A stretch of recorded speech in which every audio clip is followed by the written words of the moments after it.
In this final outtake from our recent webinar with RevOS, we discussed two topics that are highly relevant to companies selling B2B products and services and managing B2B accounts.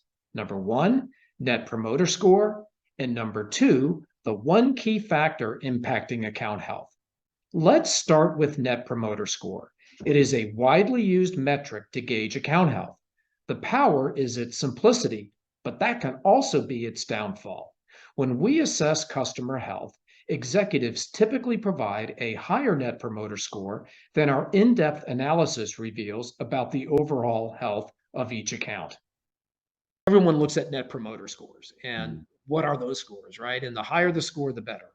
And our questions are open-ended. We're not after, ratings when we get answers. We really want people to expand. But at the very end, we ask each executive, hey, on a 1 to 10 scale, how likely would you be to recommend?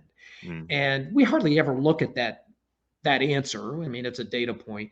When we're evaluating, we assign a number as we just went over. And I would say in virtually every account we analyze, the willingness to recommend when a respondent has to pick one number, it's always higher than the holistic grade we give that account, which basically means that, when you take into account all of the information you hear in a 30-minute discussion, you're going to have a rating that's based on a lot of insights. Whereas if you're just assigning a number, that's a quick answer. So the risk is that you think your accounts could be an 8, 9, or 10, but if they engage in a one-to-one dialogue with a prospect, it could really maybe be a 6 or a 7, and you don't know. The one key factor impacting account health is the ability of your core service or product to meet and exceed customers' expectations. Regardless of your company's ancillary benefits, your customer's focus is upon the core service or product you were selected and expected to deliver. Failing to effectively deliver on this outweighs all of the strong value you may be delivering in other areas.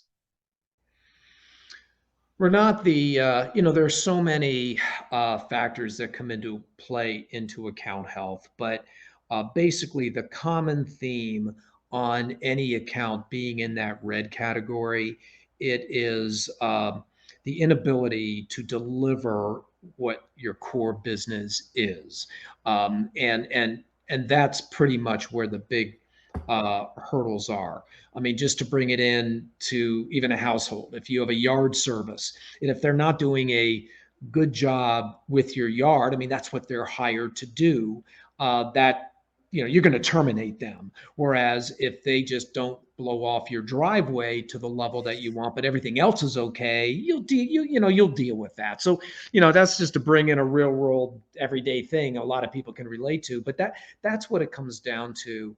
The inability to deliver your core competence. And that happens. And it doesn't mean that you're not delivering. It means the perception is that you're not. And there could be one little variable that a customer sees that overrides all the good.